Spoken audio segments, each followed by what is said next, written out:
Recuperemos un sistema de becas que premie la excelencia académica y tenga en cuenta la situación económica del estudiante, exclusivamente, sin que la elección de universidad que haga el alumno sea un impedimento para acceder a la ayuda.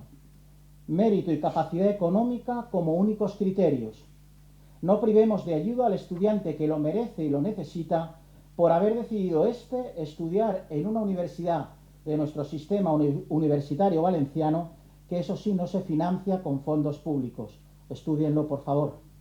Este próximo curso comenzará su andadura el Centro de Investigación Translacional San Alberto Magno, el CITSAM, con una vocación clara: vertebrar y potenciar la investigación que venimos desarrollando vinculada a la biomedicina y a la biotecnología. Y queremos hacerlo buscando la translacionalidad, convencidos de la necesidad de que investigación fundamental e investigación clínica trabajen conjuntamente y en beneficio, en último término, de la persona. A finales de año, Dios mediante, inauguraremos las nuevas clínicas universitarias, una oportunidad no solo para mejorar los recursos formativos al servicio del alumno, sino para mejorar también el servicio que prestamos a la sociedad.